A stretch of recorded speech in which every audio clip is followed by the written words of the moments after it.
Councilman, welcome to the program here.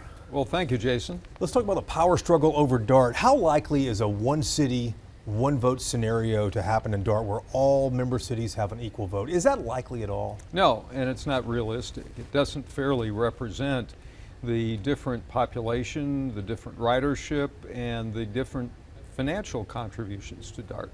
Now, Dallas obviously contributes a lot more. The D in Dart stands for Dallas, obviously. It does. But this is a existential issue that Dart is facing right now, is what Dart tells us.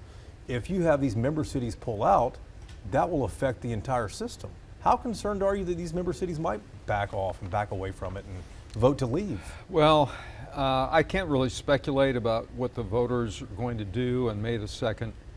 I know that the leadership of the cities that have voted to withdraw are very interested in placing it before their voters, but I don't know that the voters are going to see the benefit of continuing to pay their 1% sales tax to Dart while they don't have the benefits of ridership on Dart. Yeah. That's a tough equation to sell.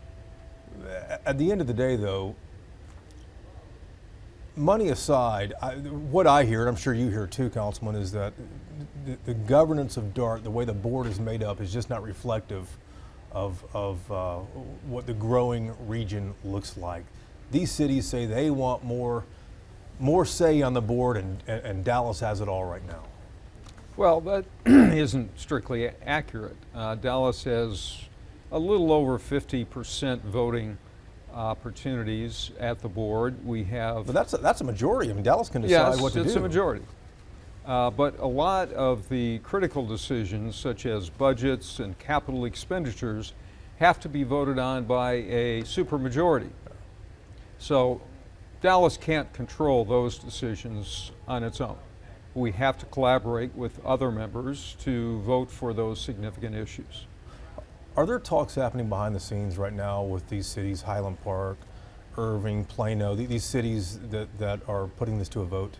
Yes, there is a working group of city managers of those cities that is meeting periodically every few weeks. There was just a meeting this morning that included our city manager, Kim Tolbert, and the next one is scheduled for the 29th of this month.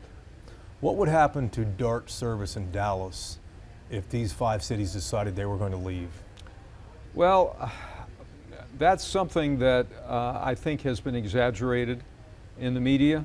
I think that Dallas would still be able to maintain the service basically intact. There would be a lot of input from Dart as to how they believe their service would have to change without the contributions of those suburbs.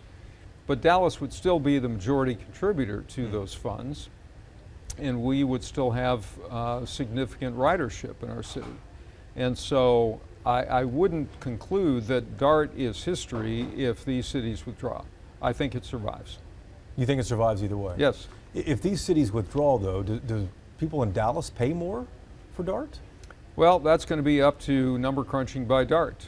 I don't think that's necessarily the case because obviously the service areas would be reduced and therefore the costs of service. So that they could trim things down if they're not covering as much territory there. Exactly. You proposed your own plan for governance in which Dallas would keep 50% of the board seats. How do you think other cities are going to take that? Well, I can't project what they believe into my position. I think it's a very reasonable option that respects the request to have 1 seat per city, which they don't have now. I understand that. Some of the seats are shared between cities. In fact, 1 seat is shared between Dallas and Cockrell Hill. And that's something that would give every city a seat at the table of the board at the same time that it apportioned the voting weight by population. And that, I think, needs to be rebalanced. The proposal that I made would result in fractional votes by some of the small communities like Cockrell Hill, which has 3,000 people, and it would actually increase the voting weight for some of the larger cities like Garland and Plano, while maintaining or actually reducing Dallas's current majority control to only 50%. Basing this on population makes the most sense to me. I mean, is that something that can get traction, you think? Well, that's what it's based on now. And Dallas is projected to continue to have more than 50% of the population in the DART service area through 2045. So my position is that we should continue to have a significant voice on this board to represent the majority of the residents of the DART service area. This working group is working behind the scenes to see if they can reach a resolution. How confident are you that a resolution can be reached to keep these 5 cities in before these voters go to the polls? Well, there seems to be sincere interest on the part of the larger proponents of these withdrawal elections.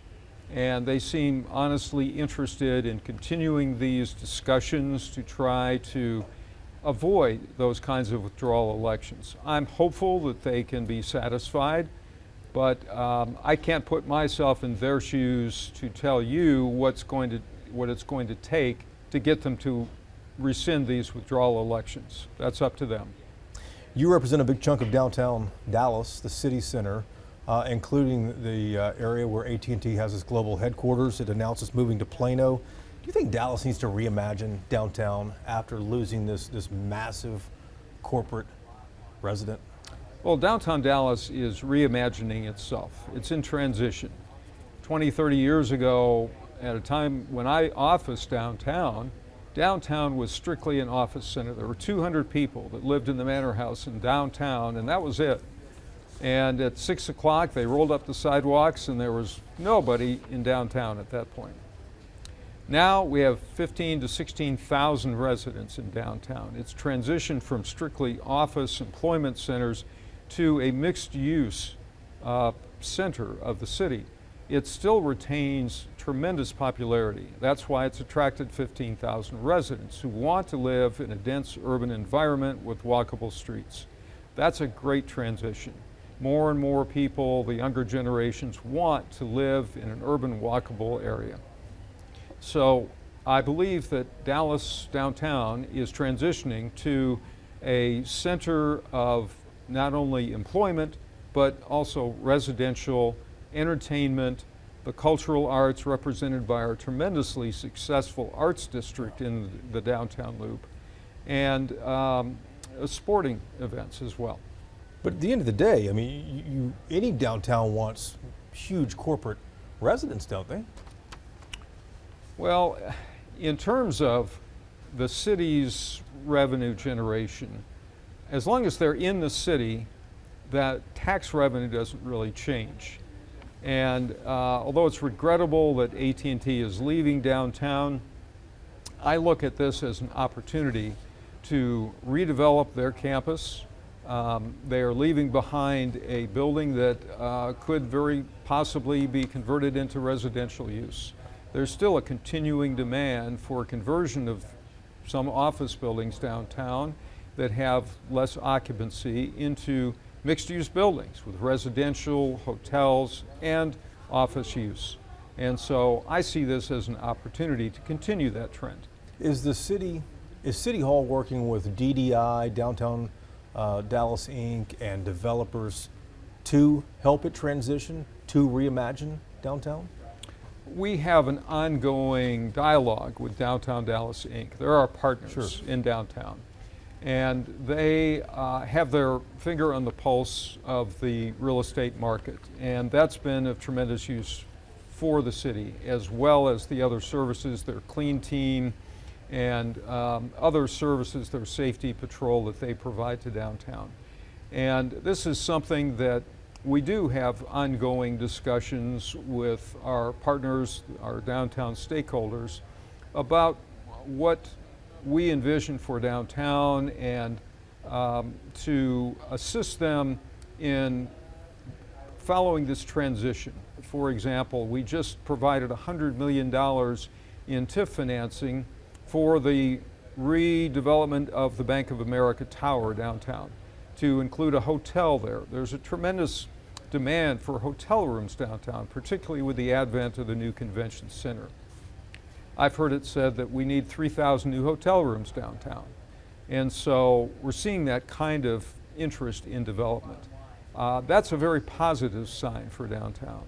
In addition, we're seeing tremendous interest in Dallas as a financial center, Y'all Street, and that is a result of the development of offices for Scotiabank, for Goldman Sachs, that are in downtown or on the periphery of downtown. Sure. And so that is not going away. That's going to build in the future. But like when it comes to hotels, I mean, the National just got handed back to the lender on that. They couldn't keep that one going. Is there enough momentum in downtown, do you think, to transition? That wasn't because of the hotel. That was because of the low occupancy and rental rates of the apartments. Of the apartments in the hotel? Yes. And building? That's okay. right. Gotcha. And so that's something that I'm sure the lender will be looking at what they can do to boost their tenancy and bring the building back to a cash flow positive business. City Council also talking about closing 4 libraries, moving to a more regional model. Are there votes in council to move forward with that? I don't think so. We had a Quality of Life Committee meeting on Tuesday to receive the presentation of the staff about this notion of closing neighborhood libraries and enhancing the hours and staff at regional flagship libraries, that they're calling them. And there was a lot of pushback, not only by having dropped this on us with no prior notice that this was coming up, and without even talking to me and the other council members who have libraries that they propose to close, but there was no community input. There was no input from the Municipal Library Board, and that was a bad mistake. We need to have the community look at these issues, tell us what's important to them in the library system, but at the end of the day, libraries are much more than just statistics of how many people walk in the door or how many books are checked out. They're cultural institutions, frankly, in many neighborhoods that rely upon them not only for after-school use by children, but also for community meetings. And that wasn't really taken into consideration in the staff's presentation, and it should have been. Councilman, there's been a lot of talk. I know you've heard about the future of Dallas City Hall, whether it should be sold and scraped or invested in. Where are you on this? What do you think should happen to it? Well, I've made it very clear in multiple public statements and at the Horseshoe that I want to save City Hall. This is an unproductive exercise that's costing the city $300,000 to obtain consultant reports on the condition of a building that shows no outward signs of any structural problems, that is clearly a 100+ year building, that is definitely a salvageable facility. But more important than that, it's an iconic piece of architecture designed by a world-famous architect, I.M. Pei.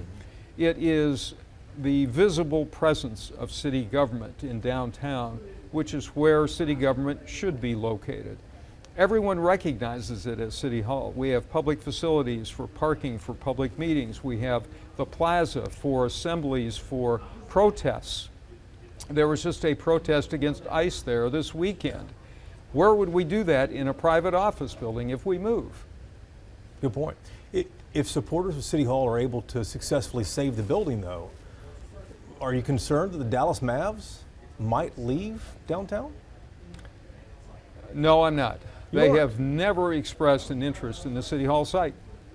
I just met with the city manager this morning and confirmed that they have never indicated any interest in the City Hall site. They have reduced their search to 2 possible locations. One is an unspecified location in downtown, and the other is Valley View Mall site. And both are in Dallas. So I think that announcement sent a strong message that the Mavericks are committed to staying in Dallas, and they have excluded any suburban location. That's great news for Dallas. And whether it's downtown, where I would prefer it be, or at Valley View, it's still in the city of Dallas, and they're still a Dallas citizen. Councilman, thanks for the time. We appreciate it. Okay, my pleasure.